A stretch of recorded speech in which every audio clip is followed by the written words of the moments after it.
इस टैगलाइन को आप लोग भी आगे बढ़ाएंगे तो ये सब लोगों तक पहुंचेगी। चुनाव का पर्व, देश का गर्व। आप लोगों को कोई प्रश्न पूछना हो तो आप लोग पूछ सकते हैं। सीट है 80 सिंगरौली, 81 देवसर, 83 व्यवहारी। इस प्रकार से 8 विधानसभा सीट हैं, जिसमें धौनी, चितरंगी और व्यवहारी एसटी सीट हैं और देवसर एससी की सीट है। इसमें कुल मतदान केंद्रों की संख्या चुरहट में 313, सीधी में 297, सिहावल 305, धौनी 292, चितरंगी 284, सिंगरौली 261, देवसर 270, व्यवहारी 370। इस प्रकार टोटल 2372, व्यवहारी 350, मैंने गलत पढ़ लिया। टोटल 2372 पोलिंग स्टेशंस हैं। और आपको पता ही है कि अभी चूंकि हाल ही में इलेक्शंस हुए थे, तो जो पोलिंग स्टेशन पर आयोग के जो निर्देश हैं कि जो हमको अश्योर्ड मिनिमम फैसिलिटीज़ प्रोवाइड करनी होती हैं, वो तैयारियां सारी हमारी चुनाव के लिए हैं। मतदाताओं की संख्या की जहां तक बात है तो सीधी संसदीय क्षेत्र में कुल 8 विधानसभाओं में 20,24,176 मतदाता हैं, जिनमें से 10,49,352 पुरुष और 9,74,810 महिला मतदाताएं हैं। इस प्रकार इन सभी विधानसभाओं में मिलाकर ईपी रेशियो, जो हमारा इलेक्टोरल पार्टिसिपेशन रेशियो है, वो 60.16, मोटा मोटा 60, और जेंडर रेशियो 928 यानी 928 है। वोटर टर्नआउट अगर हम ऐतिहासिक रूप से बात करें तो लोकसभा निर्वाचन 2019 में पिछली बार लगभग 69.41 वोट पड़े थे, और विधानसभा निर्वाचन जो अभी गया है उसमें 70.89 लगभग 71% वोट पड़े थे। इस दिशा में स्वीप के माध्यम से जिला प्रशासन, चुनाव आयोग के जो भी निर्देश हैं, समय समय पर स्वीप की गतिविधियां करके जो भी हमारे नए वोटर्स हैं, हमारे और भी ऐसे वोटर्स जिनको हम जो हमसे छूट सकते हैं, उनको जोड़ने का और अधिकाधिक वोटर टर्नआउट करने का प्रयास जिला प्रशासन और आयोग द्वारा किया जाएगा। संक्षिप्त पुनरीक्षण कार्यक्रम के दौरान मतदाताओं की संख्याओं में परिवर्तन होता रहता है। 1 नवंबर 2023 से 23 जनवरी 2024 के दौरान इस 2 महीने में लगभग 14,282 नाम जोड़े गए हैं और 5,928 नाम हटाए गए हैं। तो जो नाम हटाए गए हैं ये वो हैं जो मृत हो गए हैं या शिफ्ट हो गए हैं या वहाँ पर पाए नहीं गए, ऐसे नाम हटाए गए हैं। सभी प्रकार के अधिकारियों की नियुक्ति, आरओ, एआरओ, ये सब हम लोगों ने कर ली है। और जो मतदान दल का गठन होता है उसका एक शेड्यूल है, आप लोग को पता ही है।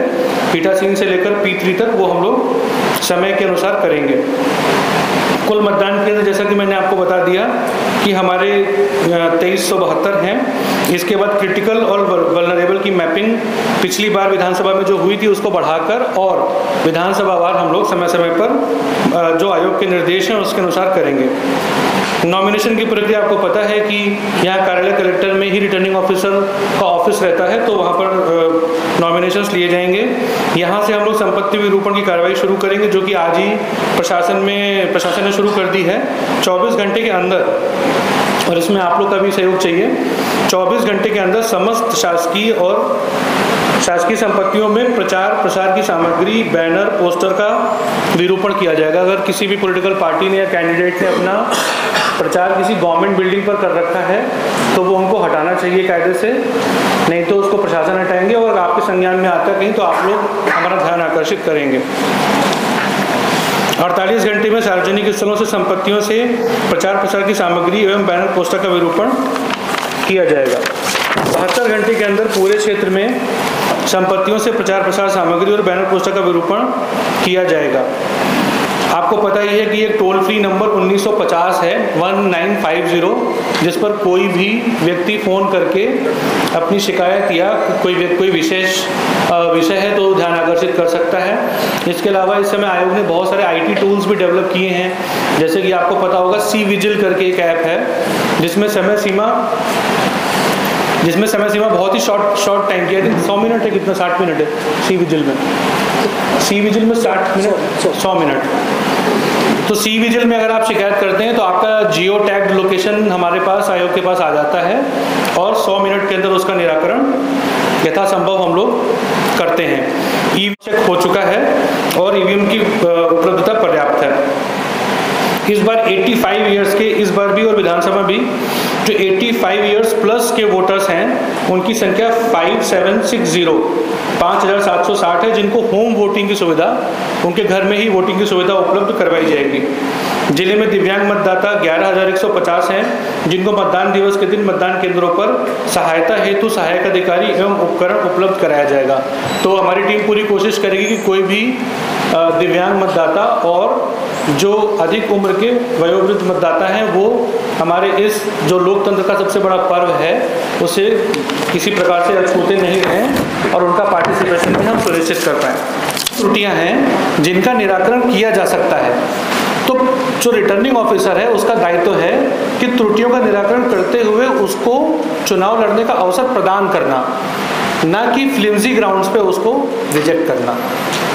तो जो रूल्स हैं उसको फॉलो करते हुए, जो भी रूल्स हैं उस व्यक्ति को हम कोशिश करेंगे कि वो पार्टिसिपेट करे। जिस तरह कुछ महात्मा की तो काफ़ी एक्टिव है, जो सभा तक में देगी क्या उनका पर्चा माना जाएगा? इसके पहले उसमें मैं लीगल पॉइंट आपको बता देता हूँ कि जो एफिडेविट है जो कैंडिडेट फाइल करते हैं, उस एफिडेविट में वो जो भी जानकारी देते हैं उस जानकारी के जांच करके सही या गलत करने पर और उसकी गलत पाए जाने के आधार पर नॉमिनेशन रिजेक्ट नहीं होता। मैं फिर से रिपीट कर देता हूँ, जैसे कि कोई व्यक्ति कैंडिडेट XYZ आया और उसने नॉमिनेशन को फाइल किया और उसने उसमें कोई जानकारी दी, मान लीजिए वो जानकारी फैक्चुअली गलत है, तो उस फैक्चुअल जानकारी की जांच करते हुए उसको गलत पाते हुए नॉमिनेशन रद्द करने का काम रिटर्निंग ऑफिसर का नहीं है।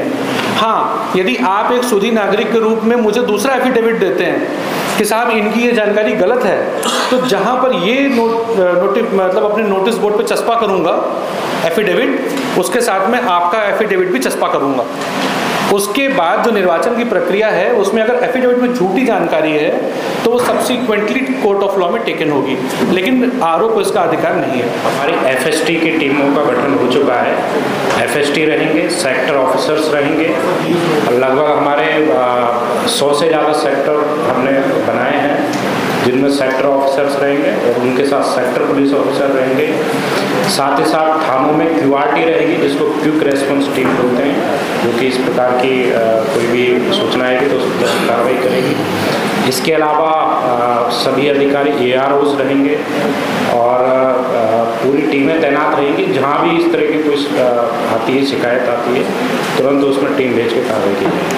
सर, पिछले विधानसभा के दौरान कुछ समस्याएं आ गई थी, व्यापारियों को कुछ समस्या वगैरह, चांदी वगैरह जब हुआ, कुछ लोगों को कैश जब्त हुआ, तो एक लिमिट टाइम में छोड़ उसको लंबे समय तक नहीं, उसमें अंडर में रहेगी।